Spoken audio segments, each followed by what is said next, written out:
A gente está feliz aqui no 11:30 com a sua participação. É muito bom poder contar com você, poder ler os comentários que vocês mandam. A gente gosta muito e isso nos incentiva demais. Mas bora começar esse programa, que hoje eu vou contar para vocês um mico tremendo que eu paguei aqui. E ninguém me corrigiu, sinal que a produção está falhando, né? Mas o assunto é muito sério e eu cometi um erro no programa de segunda-feira. Para saber, você continua aí, porque eu vou ver se eu vou ter coragem, tá bom? E enquanto eu crio coragem, vamos chamar a Di para falar para a gente da carta do dia e nos trazer as informações e as energias do dia de hoje? Vamos lá, Di? Opa, joia, joia, galera! Olha nós aí, né? De novo, graças a Deus, quarta-feira, 30 de março, né?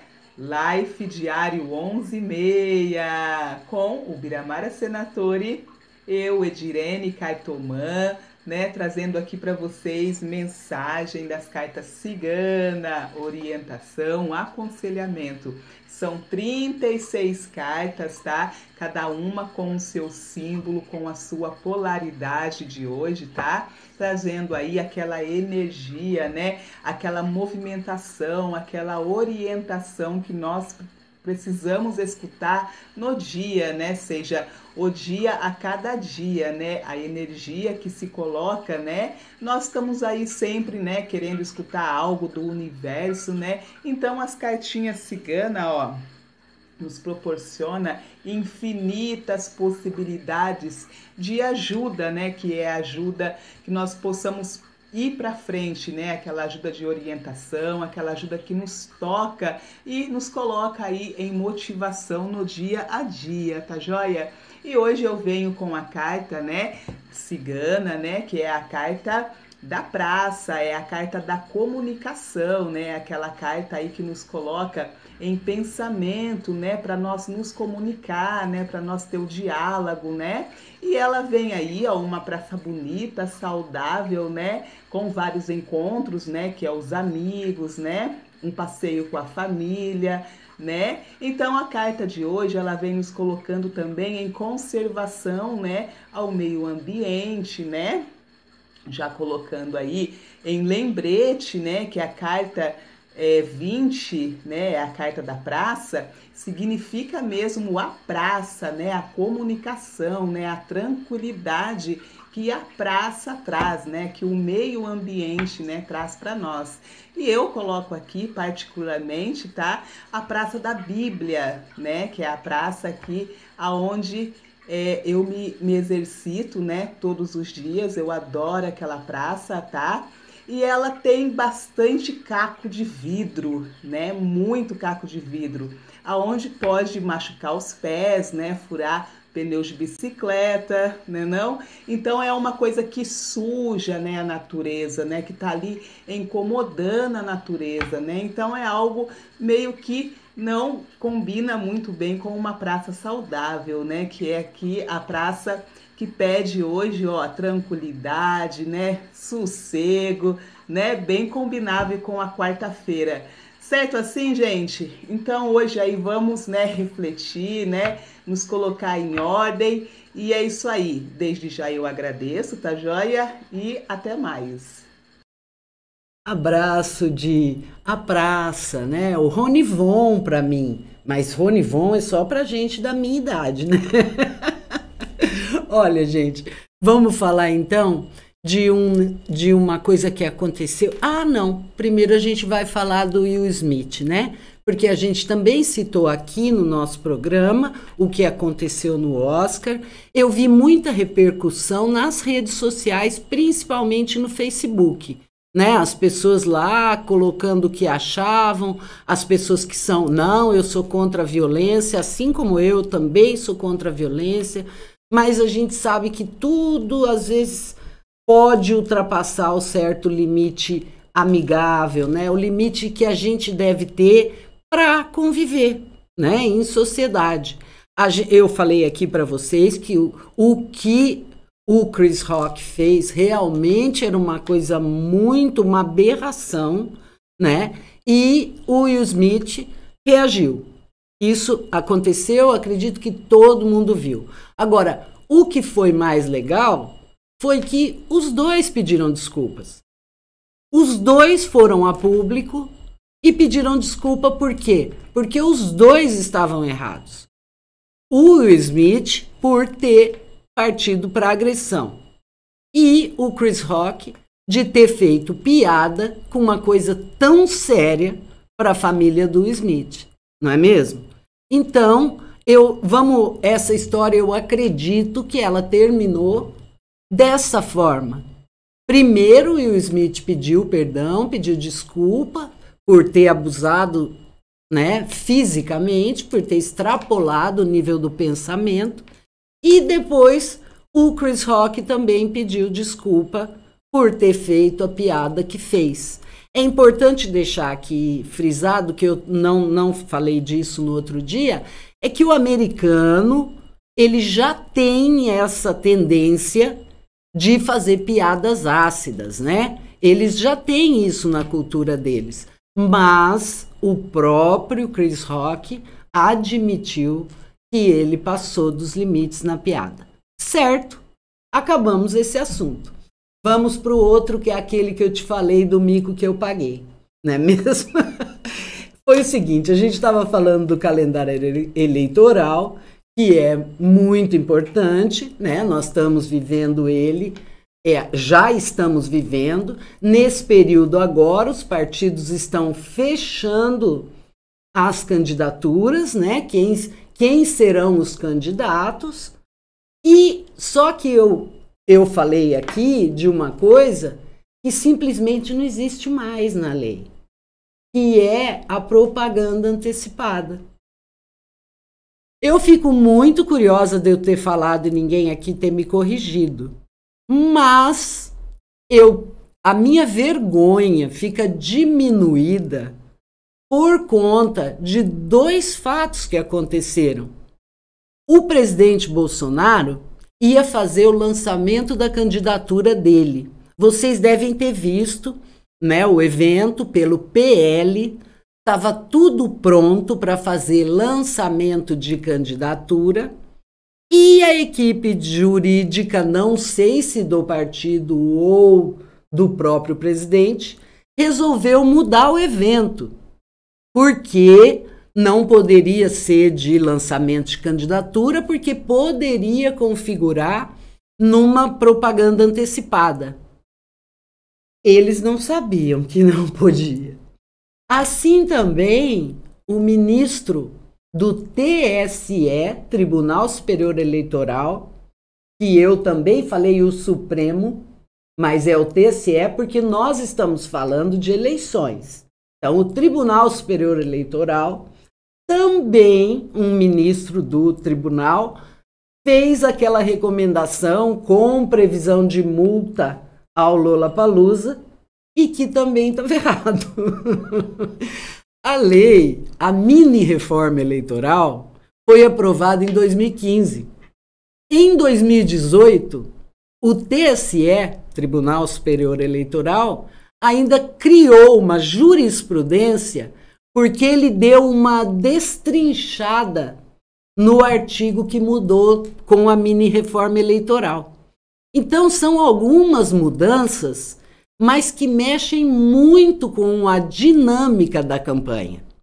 Principalmente, eu acho que isso você lembra, na última eleição, nas duas últimas, tanto municipal como para os cargos majoritários federais e estaduais, já tivemos somente 45 dias de campanha. Se lembra dessa mudança? Antes, a gente fazia 3 meses de campanha para eleger um candidato. Nessas últimas eleições foram 45 dias. Então, pela lei, a lei autoriza, desde que seja lançada a pré-candidatura, o candidato está em campanha. Não é mais proibido um monte de atos que eram proibidos não são mais. E o bom resumo do que pode, então, o que pode durante a campanha. O que não pode durante a campanha. Por exemplo, showmício já não podia. Agora continua não podendo. Mas, como o partido do Bolsonaro fez para a filiação dele, ele pode estar lá com todos que estão lá, falando bem dele, falando sobre ele, num evento organizado pelo partido, certo? Isso pode. Os outdoors que eu falei, que estão colocando no Paraná, no Mato Grosso, a favor do Bolsonaro, ele pode? Pode. Pode pôr quantos quiser. O que não pode, e que também é muito importante estar alerta, é o candidato gastar além das suas possibilidades.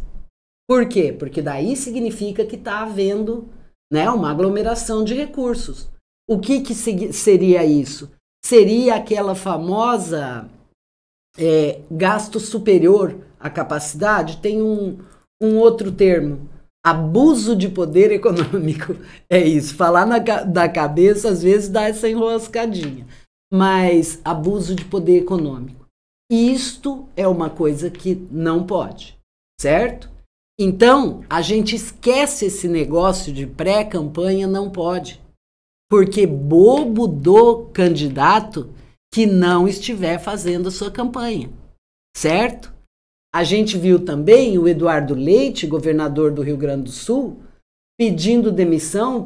Me parece que ele trabalha até amanhã como governador e entrega o cargo para o vice-governador assumir bem antes da hora do necessário, porque seria em junho, se eu não estou enganada, mas ele sai antes agora para aproveitar o quê?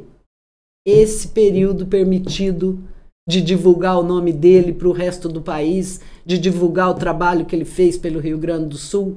E ele permaneceu no PSDB, né, que tinha convite para mudar para o PSB do Kassab, decidiu não mudar, ficar no PSDB, mas utilizar esse tempo onde está permitido fazer a própria divulgação de si mesmo e sair fazendo, porque ele é muito conhecido, mas para baixo aqui, Paraná, Rio Grande do Sul, né? E daí ele pretende estar viajando o país por conta disso, certo?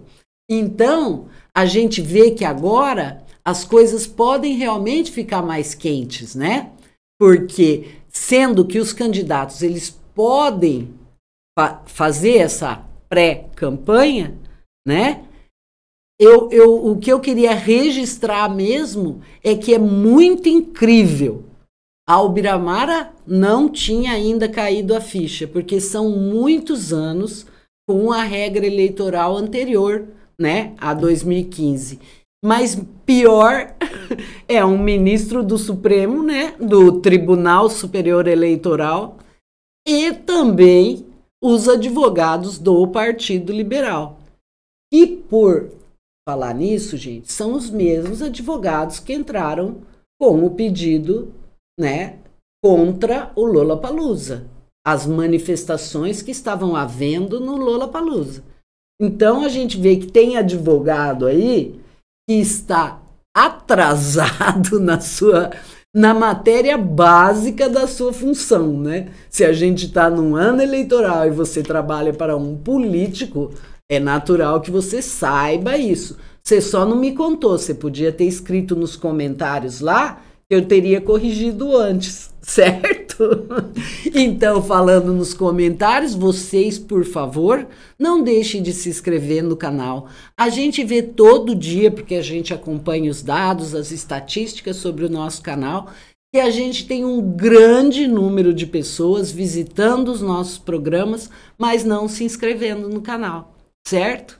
E tem também uns fakes, uns perfis que nem existem, e que fazem a sua inscrição. ao contrário dos amigos, dos queridos, que muitas vezes ainda não clicaram lá para eu ver que vocês estão comigo, certo? Vamos ficar aqui junto no 11h30? Tem também, falando ainda, né, das eleições e de tudo, de todo o quadro que começa a se formar aí, né, a gente está vendo uma diferença nos índices do Haddad para governador do estado.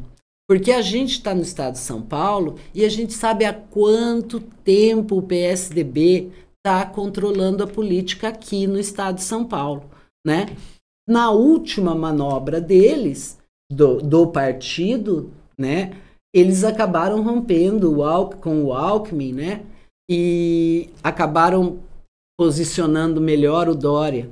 O Dória também já declarou que vai ser candidato a presidente, mesmo não vendo um cenário favorável ao nome dele, mas eu acredito que ele também vai estar se aproveitando desse período agora, onde muita coisa está permitida e que não era antes. E eu vou reforçar para vocês o que é permitido na pré-campanha. Tudo que é permitido na campanha. Então, se você é candidato a deputado estadual, federal, governador, senador, você está perdendo tempo. A gente tem visto muito pouco político fazendo isso, divulgando seu nome, divulgando suas qualidades, divulgando suas competências para mostrar para a população aonde ele pode contribuir. Que é muito importante a gente lembrar disso. A gente elege representantes, certo? E a nossa representação no governo federal segue cheia de mudanças, não é mesmo? Caiu mais um ministro da Educação, vocês viram? E eu já cansei de falar aqui para vocês, eu acho que eu já mostrei esse quadro para vocês de como eu penso as coisas, né? Eu não consigo conceber, e se algum advogado puder me explicar, que o que foi gravado da boca do ministro da Educação não é crime, não é corrupção e não significa nada. Tanto que ele sai com uma carta pedindo exoneração do cargo e ainda dizendo que sai para provar a sua inocência. Toda a celeuma foi criada em cima de um áudio onde ele não negou em momento nenhum que foi ele que falou, certo? E a partir agora dessa demissão, os desdobramentos aparecem. Muitos prefeitos que foram convocados a colaborar com este pastor já denunciaram e já se manifestaram.